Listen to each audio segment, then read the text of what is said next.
Hey, how's it going? I'm Amir, and I'm the designer of Sigma Collection, and I'm actually here to show you a very quick demo of our latest version of Design System, which is called the Design System 2, and we haven't been showing it to you until now, and we decided to go through it and all the features and how it's actually organized.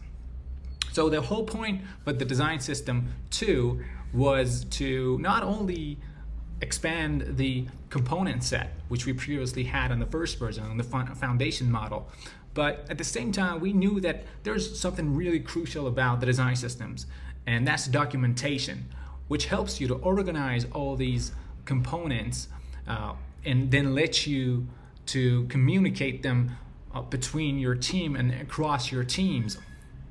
And that's really important and crucial for a great design system. So we really dig deep in that and decided to come up with a really simple and elegant documentation as well.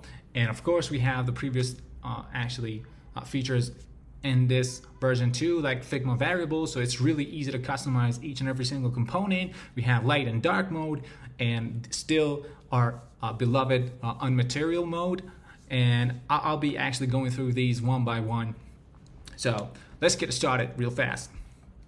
So if you actually go through the design system, you'll find a library guide, which is the documentation I was telling you about. So we have separated the whole design system into two main sections, which are foundation and components. And on the foundation, you'll find colors, typography, elevations, which, by the way, these are designed with tokens in mind, so they're really easy to customize and use and reuse. And on the component side, you will get all the components that you will be needing to create an entire app or website with it.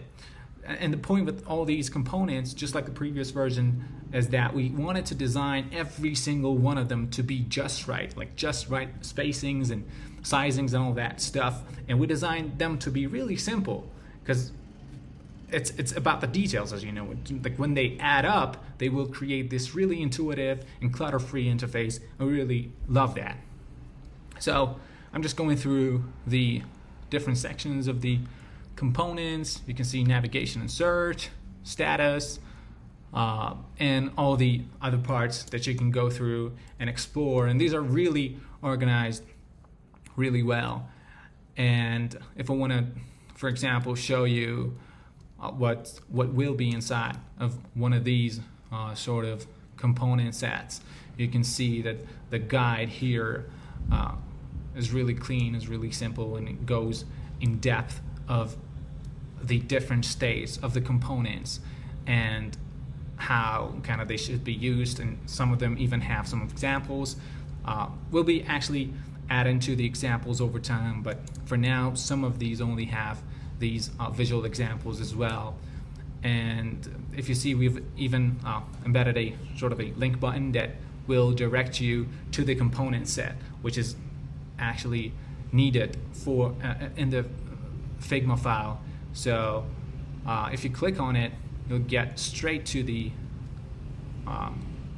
original main component and all the different states. But the library guide is a really helpful one that will navigate you through the design system with ease, and we think that the whole point with the new design system is that you will not only be getting a huge set of components that are really designed beautifully and simply, but at the same time you will get a template for a great documentation, so you can build upon it and change it and customize it. And I think that will really help with the whole core concept of the design system, which is about communications and which is about efficiency and all that stuff.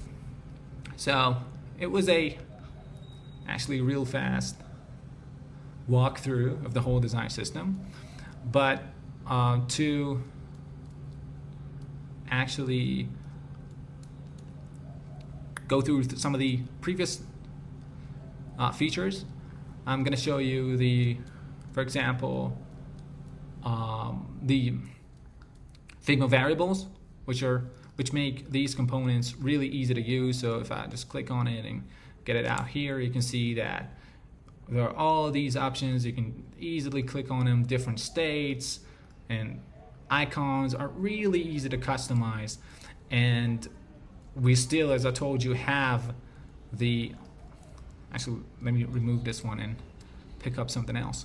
We still have the onMaterial mode, which is really cool and allows you to explore designing for spatial computing era, which we're really interested in, so we decided to embed it into this as well. So if I just pick that up and maybe put it somewhere that we have an image, you could see it easier. I'm just going to paste it right here.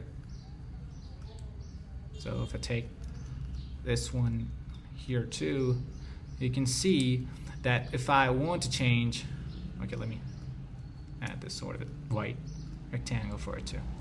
If I want to change the mode to the onMaterial mode, it's super easy. Just like the dark mode, which you go here and change the appearance to the dark, which will instantly turn it to dark.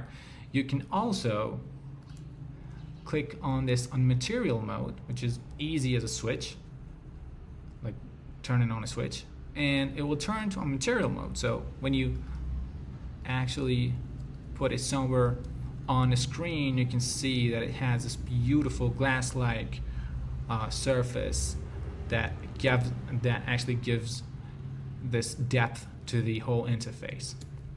So it's really cool, really easy to use, and I think I covered all the different sections and features in the design system. We actually embedded the icons collection that we made into the design system as well, so you can have access to it right here. The cool thing with the icons are that not only they're really precise, and we wanted to actually change some of the other icons that we couldn't find on the internet, like the car icon. We thought that car icons are really ugly, so we really cared deeply about designing something that we really like. But at the same time, they are all designed in 3 different sizes, which are standards, like 16 pixels, 20 pixels, and 24 pixels.